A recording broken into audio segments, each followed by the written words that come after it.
అవినాష్, చెప్పుమ్మా. దగ్గరలో ఉన్న మెడ్ప్లస్కి వెళ్ళి మెడ్ప్లస్ బ్రాండ్ మెడిసిన్స్ అని అడిగి కొనుక్కునరా. అక్కడ 50-80% తగ్గింపుకు వస్తుంది. మీరు తీసుకునే అదే మందులు, అదే నాణ్యమైన మందులు, కానీ సగం ధరకే. నైరుతి బంగాళాఖాతంలో ఏర్పడిన ఫెంజల్ తుఫాన్ తీరం దాటింది. పుదుచ్చేరి సమీపంలో తుఫాన్ తీరం దాటిన ఫెంజల్ తుఫాన్ క్రమంగా బలహీనపడుతోంది. దీని ప్రభావంతో దక్షిణ కోస్తా రాయలసీమలో భారీ నుంచి అతి భారీ వర్షాలు కురుస్తాయని భారత వాతావరణ శాఖ వెల్లడించింది. ఫెంజల్ తుఫాను కారణంగా నెల్లూరు, కడప, చిత్తూరు జిల్లాలతో పాటు మరో 4 జిల్లాల్లో కూడా వర్షాలు కురుస్తాయని తెలిపింది.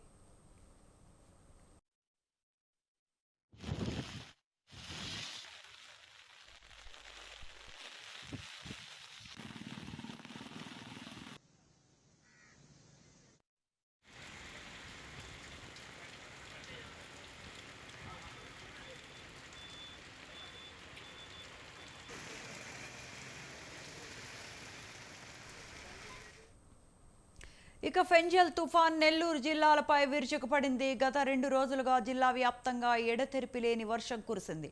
నైరుతి బంగాళాఖాతంలో మహాబలిపురం, కరైకల్ మధ్య తీరం దాటే సమయంలో అత్యంత నెమ్మదిగా కదలటంతో జోరు వానతో పాటు చలిగాలుల తీవ్రత కనిపించింది. దాంతో నెల్లూరు నగరంలో జనజీవనం స్పందించింది. ప్రధాన రహదారులపై నీళ్లు నిలిచాయి. Atmakur bus stand, Kanakamahal centre, Muthukur underpass వద్ద నీటిని ఎప్పటికప్పుడు కార్పొరేషన్ అధికారులు తోడేస్తున్నా వాహనదారులకు అవస్థలు తప్పలేదు.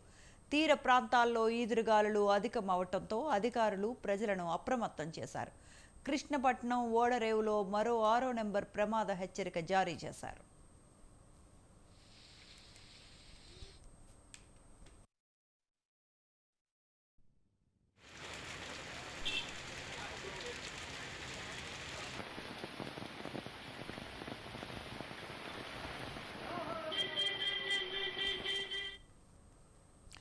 అటు తుఫాను ప్రభావంతో తిరుపతిలోనూ వర్షాలు పడుతూ ఉన్నాయి.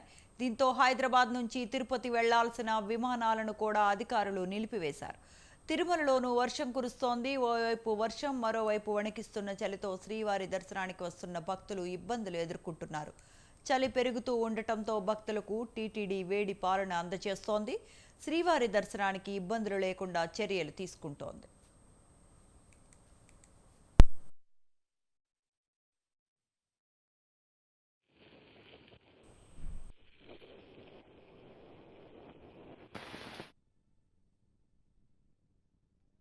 ఫెంజల్ తుఫాన్ ప్రభావంతో ఇప్పటికే తమిళనాడు, పుదుచ్చేరిలో భారీ వర్షాలు కురుస్తున్నాయి. చెన్నైలో కురిసిన కుండపోత వర్షానికి లోతట్టు ప్రాంతాలు జలమయమయ్యాయి. ప్రధాన రహదారులు పూర్తిగా నీట మునిగాయి. భారీ వర్షాలతో పాటు బలమైన ఈదురుగాలులు కూడా వీస్తుండటంతో విమాన సర్వీసులకు తీవ్ర అంతరాయం ఏర్పడింది.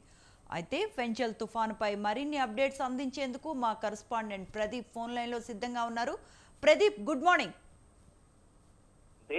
మొత్తానికి ఈ ఫెంజల్ తుఫాన్ ఎఫెక్ట్ అనేది కూడా తెలుగు రాష్ట్రాల్లో 2-3 రోజుల నుంచి అట్టడిగించేస్తుంది. మొత్తానికి ఏదైతే లోతెత్త ప్రాంతాలు ఏవైతే ఉన్నాయో ఈ లోతెత్త ప్రాంతాల్లో మొత్తం అంతా కూడా జలమయమైపోయే పరిస్థితి కనబడుతుంది. అయితే శనివారం రాత్రి 10:30 నుంచి 11:30 మధ్యన అయితే పుదుచ్చేరి తీరం దాటిందంటూ కూడా తెలుసుకోవచ్చు. అయితే మొత్తానికి చూస్తున్నాం, చాలా వరకు ఈ యొక్క తీరం దాటిన నేపథ్యంలో అయితే మొత్తానికి ఈదురు గాలులతో భారీ వర్షాలు అయితే అర్ధరాత్రి నుంచి పడే అవకాశాలు కనబడుతున్నాయి. అయితే నెల్లూరు మొత్తం కూడా జలమయం అయిపోయే పరిస్థితి కనబడుతుంది. మనం చూస్తున్నాం, చాలా వరకు 2 రోజుల నుంచి కూడా వాహనదారులు అయితే చాలా ఇబ్బంది పడే పరిస్థితి కనబడుతుంది. అక్కడ ఏదైతే ఇక సంబంధించి గవర్నమెంట్ సంబంధించి అయితే మొత్తం రోడ్డు అంతా కూడా అయిపోయే పరిస్థితుల్లో ఎంత క్లియర్ చేస్తున్నా సరే నెల్లూరు వాసులందరూ కూడా చాలా ఇబ్బంది పడే పరిస్థితి కనబడుతుంది.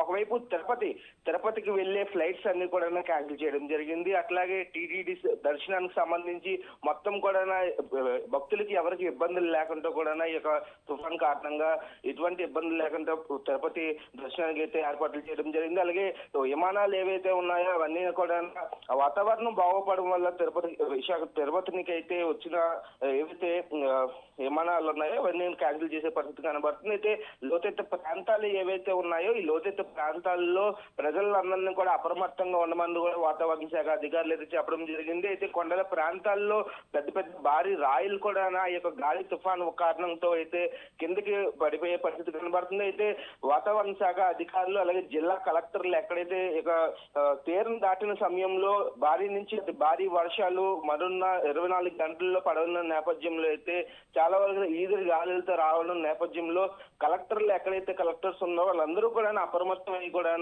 వాతావరణ శాఖ అధికారులు కూడా మొత్తం ప్రజలందరికీ ఒక ముందస్తు జాగ్రత్తలు అయితే చెప్పడం జరుగుతుంది. అయితే నెల్లూరు తిరుపతి జిల్లాల్లో చాలా భారీ వర్షాలు పడుతున్న నేపథ్యంలో అయితే చాలా వరకు ఇట్లాంటి వర్షాలు కారణంగా అయితే మొత్తం అన్నదాతలందరూ కూడా చాలా ఇబ్బందులు పడే పరిస్థితి కనబడుతుంది. పంట చేతికొచ్చిన సమయంలో అయితే మొత్తం అంతా పంట అంతా జలమయం అయిపోయింది. అసలు చేతికి వచ్చిన పంటని కేవలం వాళ్ళ కళ్ళ ముందే ఇంత ఈ యొక్క తుఫాన్ కారణంగా అయితే చాలా ఇబ్బందులు పడే పరిస్థితి కనబడుతుందంటే కూడా తెలుస్తుంది. అయితే రాత్రి నుంచి కూడా భారీ నుంచి అతి భారీ వర్షాలు పడే పరిస్థితి కనబడుతుంది. అయితే తెలుగు రాష్ట్రాల్లో 4 జిల్లాలపై అయితే ఎఫెక్ట్ ఉండబోతుందంటూ కూడా తెలుస్తుంది. ఓవరాల్ గా మనం చూడొచ్చు ఈ యొక్క తీరం దాటిన సమయంలో ఈదురు గాలులతో పాటు తుఫాను వస్తుందంటూ కూడా వాతావరణ శాఖ అధికారులు అయితే చెప్పడం జరిగింది. అయితే ఇప్పటికే జట్టీల్లో అయితే ముందే వాతావరణ శాఖ అధికారులు మత్స్యకారులు ఎవరు వేటకు వెళ్ళొద్దు అంటూ కూడా ముందే జాగ్రత్తలు చెప్పడం జరిగింది. అయితే చాలా వరకు కొన్ని దిక్కులు అయితే ఏదైతే జిల్లాల్లో ఎక్కువ ఈదురు గాలులతో తుఫాను రాబోతున్న నేపథ్యంలో అక్కడ రెడ్ అలర్ట్ అనేది కూడా జారీ చేయడం జరిగింది వాతావరణ శాఖ. అట్లాగే ఆరెంజ్ అలర్ట్ కూడా జారీ చేయడం జరిగింది. అయితే నెల్లూరు ప్రాంతాల్లో అయితే మొత్తం అంతా కూడా తుఫాన్ కారణంగా కూడా నెల్లూరు ప్రజలందరూ కూడా ఇబ్బందులు పడే పరిస్థితి కనబడుతుంది. అయితే ఇప్పటికే చాలా వరకు ఎక్కడెక్కడ ఇక నెల్లూరు ప్రాంతం మొత్తం కూడా జలమయం అయిపోయిన నేపథ్యంలో అయితే మొత్తం అధికారులందరూ అప్రమత్తమయ్యి కూడా జిల్లా అధికారులు ఎవరైతే యంత్రాంగం ఉన్నారో మొత్తం అందరూ కూడా పరుగులు తీసే పరిస్థితి కనబడుతుంది. ప్రభుత్వం నుంచి ఇప్పుడే నెల్లూరు ప్రజలందరికీ ఎవరికి ఎటువంటి ఇబ్బందులు లేకుండా వాహనదారులకు కూడా ఎటువంటి ఇబ్బందులు లేకుండా కూడా మొత్తం క్లియర్ చేయమంటూ కూడా ప్రభుత్వం నుంచి అయితే స్ట్రిక్ట్లీ ఆర్డర్స్ అయితే కలెక్టర్లకు వచ్చాయనుకోవచ్చు. తిరుపతి జిల్లాలో ఏవైతే టీటీడీకి సంబంధించి భక్తులందరూ కూడా టీటీడీలో దర్శనానికి వెళ్లే నేపథ్యంలో అయితే ఈ యొక్క తుఫాన్ కారణంగా ఎవరికి ఎటువంటి ఇబ్బందులు ఉండకూడదు అంటూ కూడా ఈ యొక్క కలెక్టర్లతో పాటు వాతావరణ శాఖ అధికారులు కూడా మొత్తం అంతా కూడా అక్కడ భేటీ అయ్యే పరిస్థితి కనబడుతుంది. అయితే చాలా వరకు ప్రభుత్వం నుంచి అయితే చాలా స్ట్రిక్ట్లీ ఆర్డర్స్ వచ్చాయనుకోవచ్చు. ఎక్కడ ఈ యొక్క తుఫాన్ కారణంగా ఎటువంటి ప్రజలు ఇబ్బందులు పడకూడదు, ఎటువంటి రోడ్లు కూడా జలమయం అవ్వకూడదు అంటూ కూడా ప్రభుత్వం నుంచి అయితే స్ట్రిక్ట్లీ ఆర్డర్స్ తెలుస్తుంది. అయితే ఈ యొక్క పూర్తిగా ఇలాంటి ఈ యొక్క తుఫాన్ కారణంగా 2-3 రోజుల నుంచి కూడా వర్షాలు అసలు ఇంత తుఫాను ఎఫెక్ట్ ఉంటుందంటూ కూడా రైట్ ప్రదీప్.